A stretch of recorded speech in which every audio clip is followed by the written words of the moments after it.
In my final series of videos exploring the different sections within Paper 1 of the CIE 0990 IGCSE English Language paper, I'm going to show you exactly what you need to achieve a grade 9 or the full 15 marks in question 1F. There'll be brand new text Bs for you to summarise on topical subjects such as Solsjkear's future at Man United and Brexit. You can't escape that anywhere. I'll give you the opportunity to write your own summaries before sharing my own. There will also be close discussion of the mark scheme so that you know exactly what the examiners are looking for. So stay tuned, it's going to be useful. This is Schofield on Shakespeare.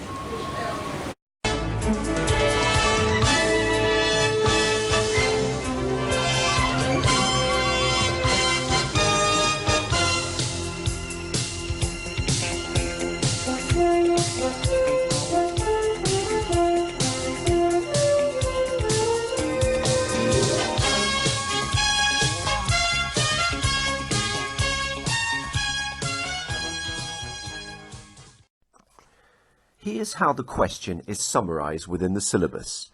Essentially, it's simple. Simply summarise an aspect of the text in your own words. The only thing I question here is the 120 word count. Yes, you need to write concisely, but my instinct is that going slightly over the word count, say to 140, may be needed to ensure you get full marks in the reading section. For those of you keen for further practice and conscious that at the time of publishing there were very few specimen or past papers available, you may be interested to learn that this question is very similar to the old CIE 0500 question 3. However, in some of the earlier years, the question was split into two stages. First, a bullet point list showing a summary of the key points, and then a separate section in which you use continuous prose.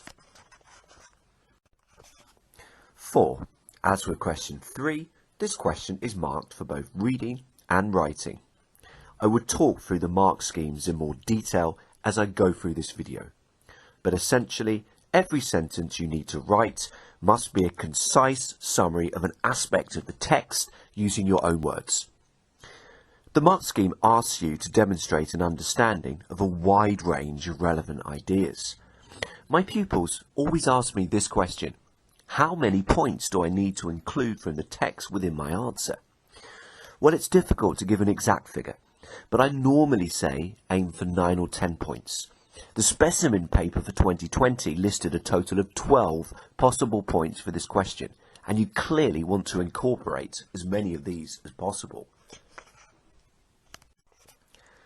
Provided you don't waffle and write clearly, it should be pretty straightforward to get into the top band for writing. Some of my pupils have struggled with the concision element. Remember that in a summary you don't need to and shouldn't be giving specific details. The examples about to appear on screen will make this clearer. Here's a very short text to be summarised. According to text B, why should Britain become a republic? The monarchy are a relic of the past, an oppressive past. We as taxpayers currently give £150 million each year to the monarchy, which includes their wages and security to guard them. In fact, £100 million is set aside for their security personnel. Two possible summaries are about to appear on screen. Which one is more effective? Remember, you need to summarise, use your own words, and show a detailed understanding of the text, and write with concision.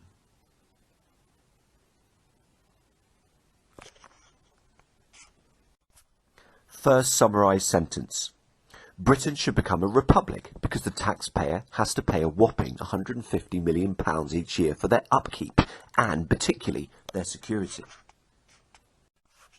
Second summarised sentence. Britain should become a republic because the monarchy are outdated and extremely expensive for the taxpayer. Which sentence is more effective and why? If watching this in the classroom, you may want to press pause now to discuss. The video will resume in 5 seconds.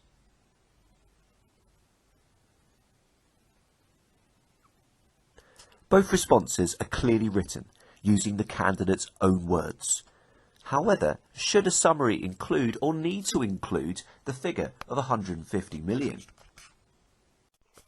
Hence the appearance of a whopping green box around the better response.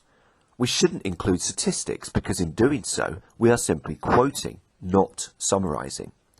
It's pretty obvious that the writer feels that £150 million is a huge amount to be spending on the monarchy.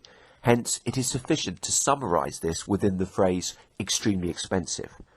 Also note how the second response has summarised two different points from the passage.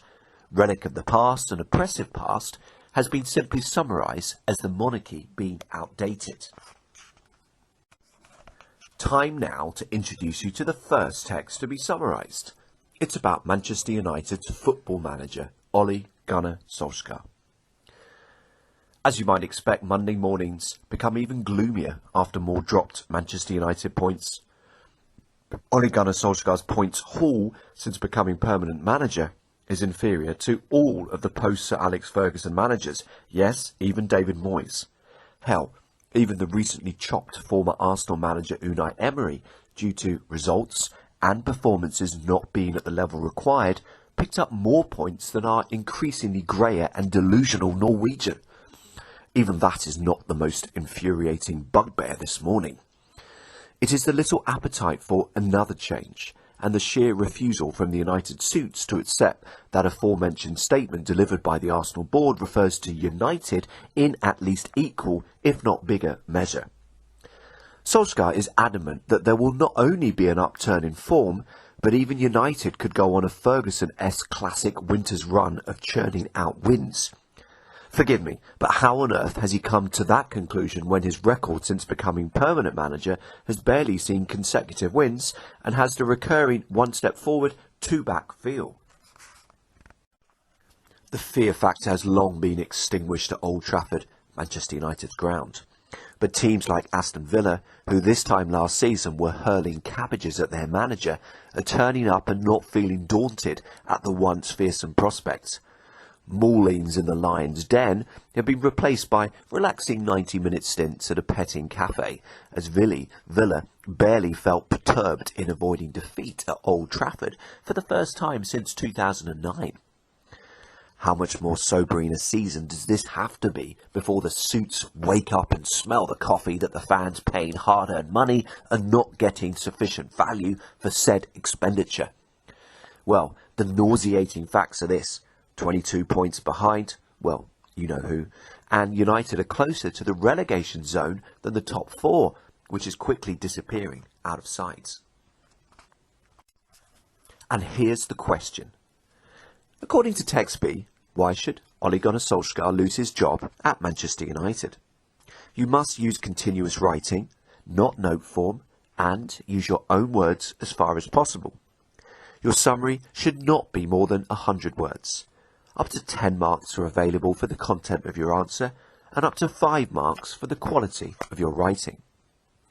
Note that I have suggested you write about 100 words for this question. This is because the text is slightly shorter than the one you are likely to have in your exam, and so there are fewer points to summarise. Remember that earlier I said that the specimen paper contained 12 potential points to be incorporated within your response, and that you should aim to get 9 to 10 of them. For this first practice question, I've included just 7 points within the mark scheme. So, in a moment, the text will reappear on screen at 5-second intervals, so that you can toggle between question and text.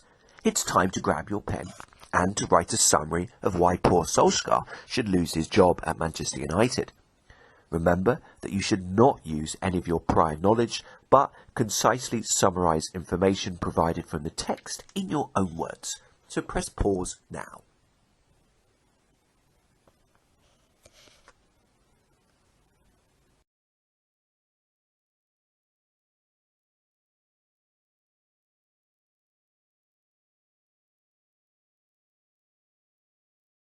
How did you get on, dear viewers and subscribers?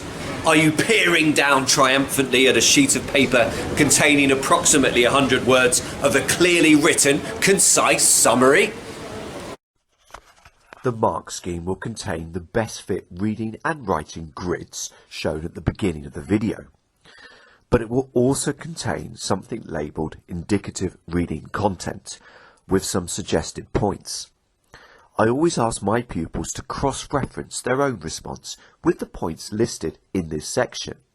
So in a moment, annotate your own response to determine how many of the points above you included. Do not give yourself credit if you have merely copied a phrase from the text. It does need to be in your own words. So press pause now to cross-reference.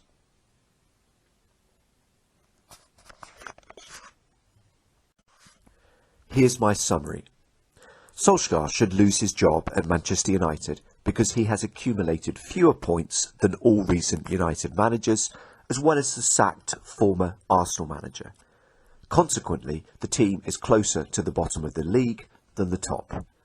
Solskjaer's United team rarely wins successive matches, and the overall feeling is that the team is moving backwards.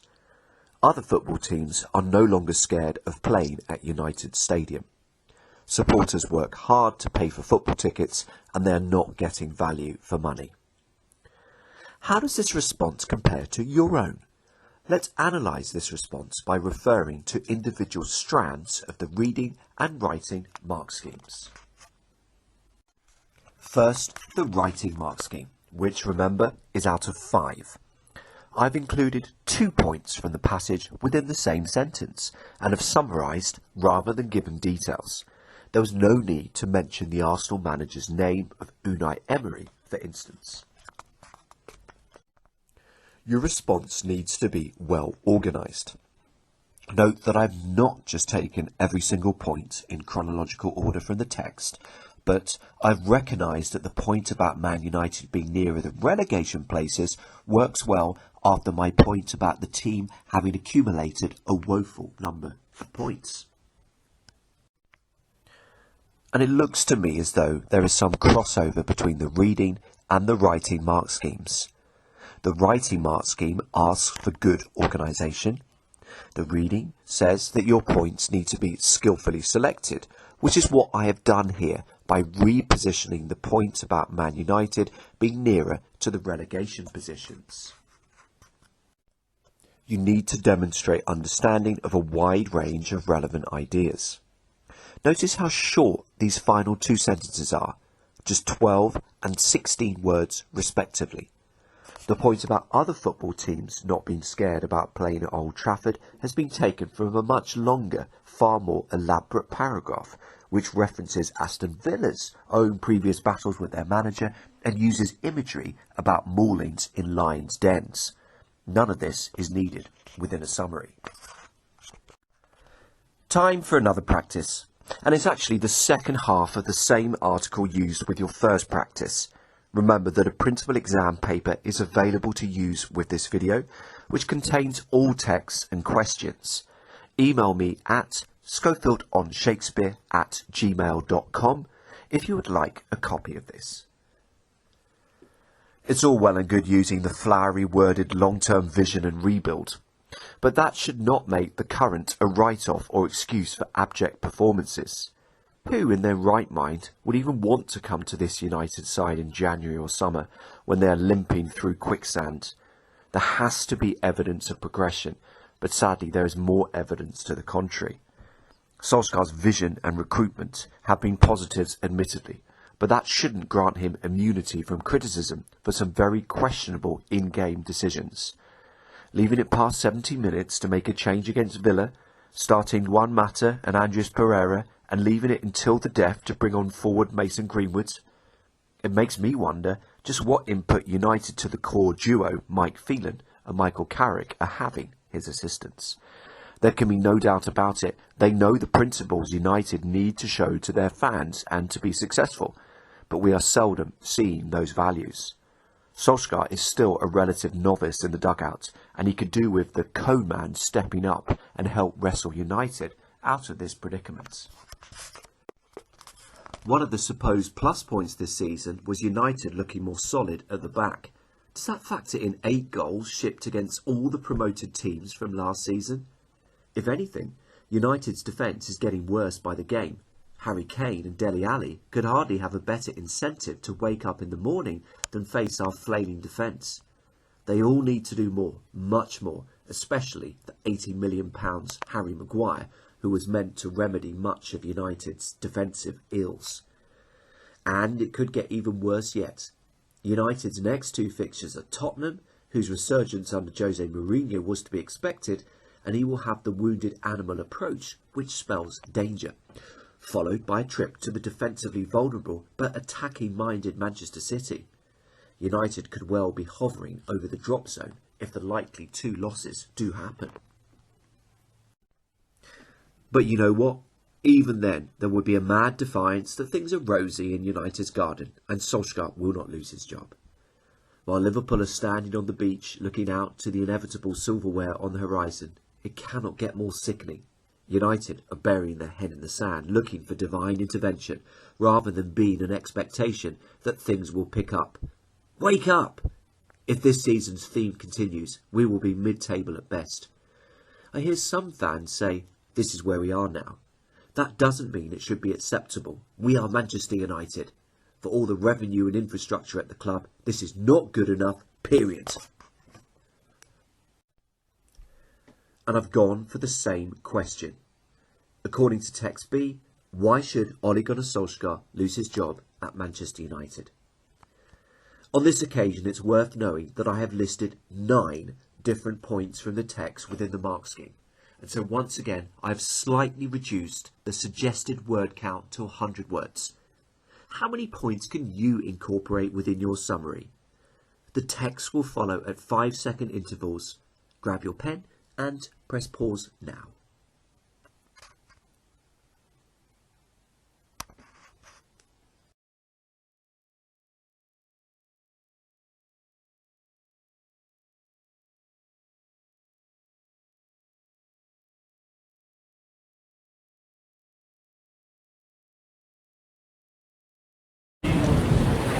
Oh, hello again. How is your overall quest for full marks in this question going?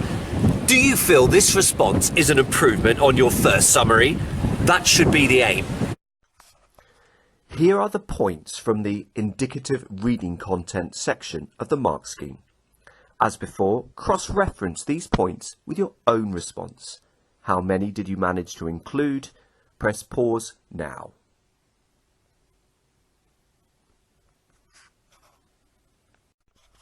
I wrote, Solskjaer should lose his job at Manchester United because new signings are unlikely to want to join his struggling side, which seems to be regressing.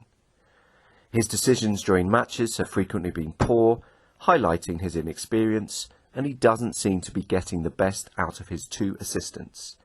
His team's defence, contrary to popular belief, is getting worse. Given that the team have 2 very difficult games coming up, he needs to be sacked immediately.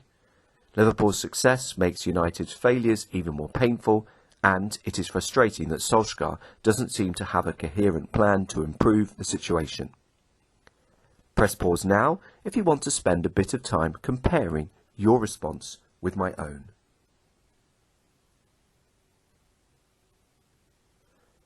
How does my response meet the top bands of the reading and writing mark schemes? You need to make sure every single sentence is closely focused on the task. Remember, your task is not to summarise the article as a whole, but to produce a summary as to why the writer believes Solskjaer should lose his job, and there is a difference. My opening sentence indicates that I am going to focus sharply on the question. The sentence highlighted on screen contains 3 points taken from the text. Notice how just one word can sometimes be used to summarise a point. Inexperience is used to summarise the phrase, Solskjaer is still a relative novice in the dugout. To get full marks in this section, you need to be able to identify implicit and explicit meanings.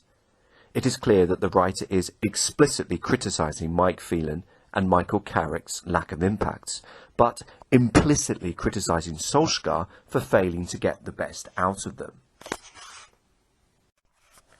Mentioning Liverpool's success is only relevant if you link it to the question, why should Ole Gunnar Solskjaer lose his job at Manchester United? Well, Of course, Liverpool's success draws a harsh spotlight over Manchester United's lack of success. The writer says that Liverpool's inevitable accumulation of silverware is sickening, which I transform within the sentence, Liverpool's success makes United's failures even more painful. Time for one final full-length Q1f practice. We move from whinging Man United fans to a Guardian article about Brexit. Granted, Brexit is driving everyone mad. We Brits owe all our European friends a sincere apology, a bottle of whiskey, and complimentary tickets to a Royal Shakespeare Company performance of Hamlet. For Britain is now Hamlet, forever agonising over whether Brexit is to be or not to be. So I can perfectly understand why Europeans such as French President Emmanuel Macron just want to be shot of us, so as to push ahead with an important, ambitious agenda for the whole European Union. Nonetheless, it remains in Europe's own enlightened long-term interest to go the extra kilometre.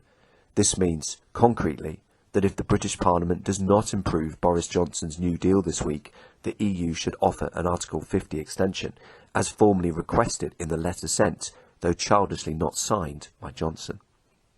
First, a no-deal Brexit would be hugely damaging to Ireland and other parts of Europe geographically close to the UK.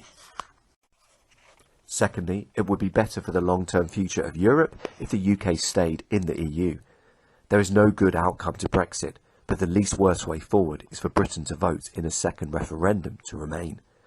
And the best way to achieve that is for Parliament to vote for Johnson's deal, but subject to a confirmatory referendum in which the British public will be asked to make a binding, final decision on a single clear question. Do you want Britain to leave the EU on the terms negotiated by this government, or do you want it to stay in the EU, to be or not to be? Thirdly, UK-based businesses are likely to suffer without the free trade deals guaranteed by EU membership. Since this government is dominated by hard Brexiteers, and what is envisaged in the New Deal is a hard Brexit for England, Wales and Scotland, with a softer one only for Northern Ireland, no Leave voter could plausibly complain they were only being offered the choice between a flaccid Brino, Brexit in name only, and staying in the EU. Hundreds of thousands rallied outside Parliament on Saturday to show their support for such a people's vote. Even more important than the activists are the opinion polls that now persistently show a majority for Remain. How absurd it would be if the UK was to leave the EU in the name of respecting the will of the people at precisely the moment when the will of the people had changed. I know that many continental European friends who were once sympathetic to a second referendum now think the EU would be better off without us. But if Britain leaves now, it will take another 5 years to work out what the new economic relationship with the EU will be, and whether Scotland will leave the United Kingdom, and then a further 5 years to see how all this beds down in practice. By that time, the EU and what is left of the UK will certainly have diverged.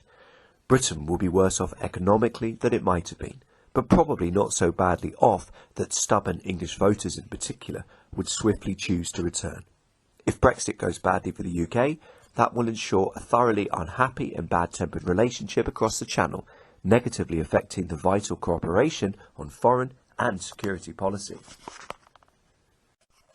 If, against the odds, Brexit goes well for Britannia, then nationalist populists like Hungarian Prime Minister Viktor Orbán, the Italian Matteo Salvini, and France's Marine Le Pen will start to say, in those immortal words from the movie When Harry Met Sally, I'll have what she's having. Either way, it's bad for the European Union. And there's a fourth argument that should clinch the case. At the moment, Europe is the last best hope of a values-based West, standing up for democracy and the rule of law. At this volatile point in Europe's history, our interests are better served by standing together, not splintering apart. And the question, according to text B, what are the advantages to Britain and the EU of Britain remaining in the European Union? You must use continuous writing, not note form, and use your own words as far as possible. Your summary should not be more than 140 words. Up to 10 marks are available for the content of your answer, and up to 5 marks for the quality of your writing. Note that I have cheekily and formally increased the word limit to 140 words. In the exam, it will say 120 words. I repeat, in the exam, it will say 120 words. However, I maintain that going a fraction over this word limit is probably needed in order to get the full 10 marks for reading. For this question, there are 11 possible points you can incorporate within your summary. As before, the passages are about to reappear at 5-second intervals. Toggle between them and this question to your heart's content. Pick up your pen and, my God, write. Press pause now.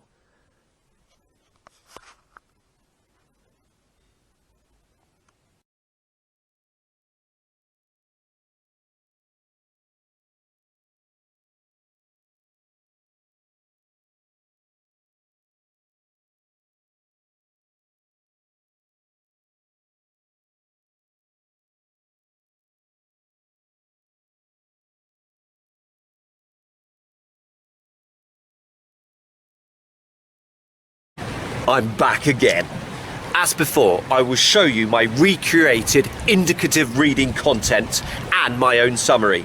However, before doing that, have another look at the marking grids and attempt to give yourself a mark out of 10 for reading and 5 for writing. When they appear on screen, press pause.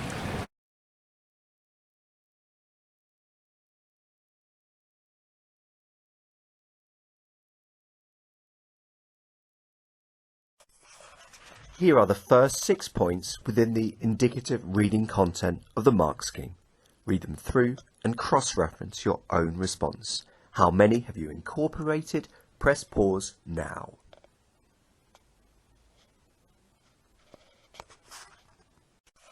Here are a further 5 points within the indicative reading content. Read through, cross-reference, it's pause time.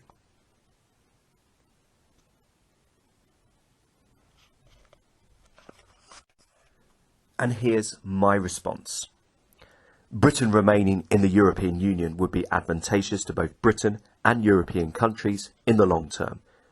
It would avoid countries such as France and Ireland experiencing significant repercussions, whilst UK companies would continue to reap the benefits of EU free trade arrangements. Remaining in the European Union has widespread popular support. There is also evidence that a majority of the United Kingdom would now vote to remain should the referendum be repeated. There will be a turbulent 5 to 10 years post-Brexit, with Scotland leaving the United Kingdom becoming a real possibility. This would be avoided. Britain would also be considerably poorer outside the EU, with cross-border teamwork on foreign and security strategies being threatened. Finally, other European countries would be less likely to consider leaving the EU. The overall conclusion is clear. Britain should stay in the EU, as collaboration rather than separation benefits everyone. How does this response meet features of the reading and writing mark schemes? It's well organised. I've used 3 separate short paragraphs. And my goodness, just as a general principle, when a piece of writing is split into clear paragraphs, it's so much easier to mark. Note also the use of the connective, finally. You could also use connectives such as moreover, in addition, and furthermore to help organise your writing. How good are you at using a wide range of punctuation? In this piece, I use both a semicolon and a colon accurately. It isn't essential to use these more complex pieces of punctuation for this question, although I would argue it is essential within paper 2 and both the directed writing and the descriptive narrative writing questions. However, if you can use a semicolon and a colon accurately, to me it says something about you to the examiner. So why not quickly revise the rules for both? Well, although you could also use a semicolon to split longer items in a list, I prefer the rule shown on screen now. You have 2 main clauses, and you want to have a pregnant pause between them, partly to add variety to the speed of your writing. For example, Manchester United fans love to moan, semicolon, they were sport for decades under Sir Alex Ferguson, full stop. Now, I could have written Manchester United fans love to moan because they were spoilt for decades under Sir Alex Ferguson and not used a semicolon, but because unnecessarily simplifies the sentence. Frankly, Manchester United fans love to moan full stop. It is not just because of all the success they had under a former manager. So the semicolon works better. It creates a link between the clauses, yes, but doesn't state explicitly that the only reason Man U fans love moaning is because they were spoilt. Time for another example. Many people in the United Kingdom are worried about democracy, semicolon. They voted to leave and maintain that leave must mean leave, full stop. Personally, I quite like the idea of a reasonably symmetrical semicolon sentence with both sides being of a similar length. In this example, the second half is linked to the first, as it gives more information about why people are getting worked up about their democratic rights.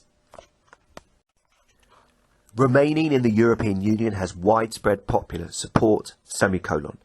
There is also evidence that a majority of the United Kingdom would vote to remain should the referendum be repeated, full stop. Once again, the semicolon links the two clauses. The second half builds on the point made in the first half about the increasing popularity of Britain remaining within the European Union. And what about colons? How in God's name do they work? Well, I use a colon less regularly than a semicolon. I'm very fond of semicolons, although hate them being overused. As well as using colons to introduce speech, for example, Boris Johnson revealed speech mark, you can use a colon to draw attention to a significant point or statement. For instance, Manchester United fans have two options, continue moaning or to get a life, full stop. Unlike with a semicolon, the information following the colon does not need to be a main clause. In this example, the reader is directed starkly to the options for the Man United fans via the use of a colon. This is so much more effective and dramatic than a colon-less sentence, which might be something like, Manchester United fans' choices consist of either continuing to moan or to get a life. Second example. The reality is unquestionable, the future for Britain outside the EU would be grim, full stop. Why is this a colon and not a semicolon? Well, the juicy part of the sentence is clearly in the second part. The sentence clearly wants to lead up to the dramatic statement that Britain outside the EU would struggle. A semicolon is therefore inappropriate, as something stronger than a mere connection between the two clauses is required. And finally, there would be a turbulent 5 to 10 years post-Brexit, with Scotland leaving the United Kingdom becoming a real possibility, This would be avoided, full stop. Once again, the reader is directed to a dramatic statement post-colon. Could this be a separate sentence? Yes, possibly, but that reduces the degree of momentum that has been built up. Time to return to analysing my response and how it meets the criteria in the mark schemes. Notice how I have condensed a reasonably long and complex sentence to show a thorough understanding of the requirements of the task, i.e., you need to show a thorough understanding of the text within a significantly reduced word count, which uses your own words. Similarly, my response demonstrates an understanding of a wide range of relevant ideas. I normally provide my own, frequently cheesy conclusions to my videos. However, on this occasion, I want you to do it through a delightful quiz. This has been a Schofield on Shakespeare production, providing insight into question 1F from the 0990 CIE IGCSE English Language Paper 1. Many thanks for watching. First question of this first ever Schofield on Shakespeare YouTube quiz, and is painfully easy, for which I offer profuse apologies. Question 1, how many marks are potentially available for reading and for writing in this question? Press pause if you need time to think.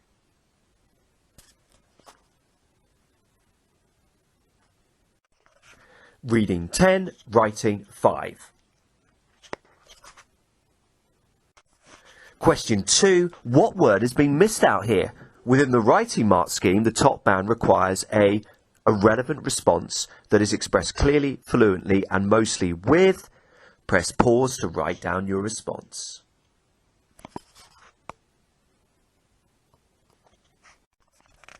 Concision.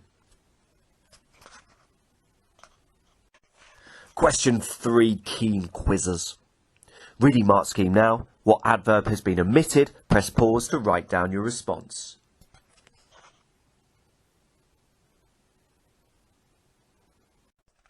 Skillfully. You can't just plonk them down in chronological order. Question 4.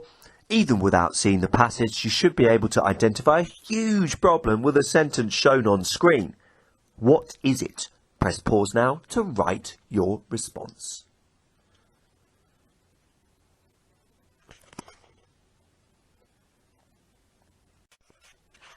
Of course, the answer is that it is not a summary. There are just far too many details. The student could simply have written, there are thousands of different species in the Himalayas, including rare ones. Final question. What is the issue with the sentence shown on screen? Press pause to read and write your response.